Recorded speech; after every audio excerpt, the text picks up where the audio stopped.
Bonjour à chacun. Nous terminons cette semaine de jeûne et de prière et je souhaite de tout mon cœur que vous ayez pu passer d'excellents moments dans la présence de Dieu. Une fois qu'on a passé ces temps-là à rechercher la face de Dieu, à lui exposer également ce qu'il y avait sur nos cœurs comme besoin, comme attente, il y a maintenant un positionnement important que nous allons partager ensemble. On va faire cette lecture dans le livre du prophète Habakkuk au chapitre 2 et verset 1. Il est dit ceci: « Moi, je vais rester à mon poste de garde. J'attendrai comme un guetteur sur le rempart pour savoir ce que Dieu me dira et comment il répondra à mes plaintes. » Le contexte est le suivant et l'image est la suivante. Habakkuk a demandé quelque chose à l'Éternel. Et naturellement, il attend la réponse. Et il donne cette image d'un guetteur qui a appelé à l'aide. Et naturellement, il monte sur les remparts pour scruter, pour voir, pour apercevoir si cette aide arrive. Il est confiant. Il sait que l'aide demandée va venir. Il ne sait pas quand, mais il est dans cette attente permanente au point de scruter l'horizon. C'est ce qu'on veut faire. On veut maintenant que nous avons demandé certaines choses à Dieu, les attendre, tout naturellement. Dieu est obligé, et je vais m'expliquer après, de nous répondre. Dieu s'est engagé lui-même à répondre à nos prières. Maintenant, les réponses de Dieu peuvent se faire sur plusieurs formes. Et pour vous expliquer, je vais prendre l'image d'un feu tricolore. Feu vert, feu orange, feu rouge. Feu vert, je pense que vous l'avez compris, c'est quand Dieu dit oui, sans réserve et maintenant. Alors là, c'est l'idéal. On attend tout cela de nos prières. On aimerait que Dieu dise oui et maintenant, instantanément. On sert ce Dieu-là. Dans les évangiles, on le voit à plusieurs reprises. Il est dit concernant le Seigneur Jésus, quand il est intervenu auprès de certaines personnes, à l'instant même, elle fut guérie. Je pense notamment à cette femme qui était atteinte d'une perte de sang depuis 12 ans. Elle apercevait Jésus de loin, elle se disait en elle-même, si je puis toucher seulement le bord de son vêtement, je serai guérie. Et l'image du bord du vêtement est intéressante parce que les rabbins de l'époque avaient une frange bleue et cette frange bleue représentait la loi et elle se disait en elle-même, si je peux toucher la loi, la parole de Dieu, la promesse de Dieu, je serai guérie. Et il est dit, à l'instant même, elle fut guérie.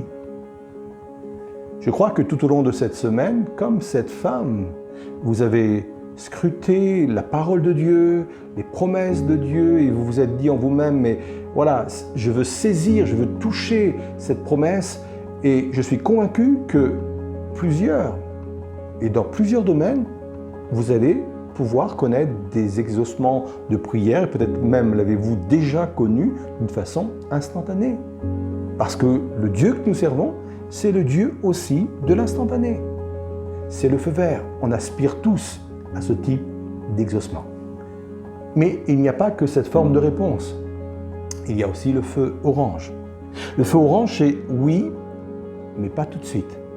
Et c'est ce que le prophète Habakkuk va connaître.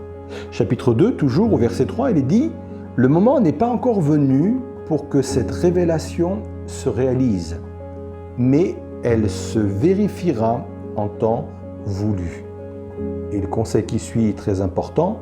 Attends avec confiance. Même si cela paraît long, ce que j'annonce arrivera à coup sûr et à son heure.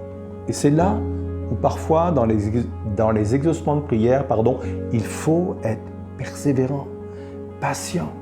Ça va venir à coup sûr, dit la Bible, mais à l'heure de Dieu. Et on le sait, le temps de Dieu, c'est le meilleur des temps. Nous, ça nous paraît long, mais pour Dieu, on le sait, que le temps ne compte pas, mais c'est toujours le bon moment. C'est toujours à la bonne heure. Donc, s'il tarde, cet exaucement de prière, il faut l'attendre. Et puis, il y a le feu rouge. Et vous l'avez compris, le feu rouge, c'est quand Dieu dit non. Mais quand Dieu dit non, ce n'est pas catastrophique. Dieu a dit non à l'apôtre Paul. Il avait cette écharde dans la chair dont nous parlent les Écritures. Et à un moment donné, il va lui dire « Ma grâce te suffit ». Remarquez bien que Dieu a répondu à sa prière. C'est pour ça que je disais à l'instant qu'il répond toujours. Pas toujours sous la même forme. Oui, parfois il répond par un feu vert, par un feu orange, par un feu rouge. Mais comme quand c'est un feu rouge, c'est quand même une réponse. Mais retenez bien ceci. Quand Dieu dit non à quelque chose, c'est parce qu'il a quelque chose de meilleur pour nous. C'est pour cela que ce n'était pas catastrophique. Concernant l'apôtre Paul, le fait qu'il a été maintenu avec cette écharpe dans la chair l'a maintenu dans l'humilité. Et la Bible nous montre que cette humilité l'a conduit à avoir une intelligence exceptionnelle concernant les choses de Dieu, avoir accès à la révélation de Dieu d'une façon extraordinaire. Et la preuve, c'est qu'aujourd'hui, ces révélations nous sont utiles. On les retrouve dans les épîtres de l'apôtre Paul. C'est une vraie bénédiction. Et là, on réalise que parfois, quand Dieu dit non, eh bien, c'est bien. Parce que ça nous donne accès. C'est parce qu'il a autre chose de meilleur encore pour nous. Alors oui, tout au long de cette semaine, nous avons demandé des choses au Seigneur. Et aujourd'hui, on veut se positionner dans une attente confiante. Quelle que soit la réponse, si c'est un feu vert, que Dieu soit béni, si c'est un feu orange, qu'il m'encourage et qu'il me maintienne dans la patience, si c'est non, je ne suis pas frustré parce que je sais que Dieu lui-même connaît ce qui est le meilleur pour moi et que forcément ce non va me conduire vers d'autres bénédictions. Que Dieu soit béni.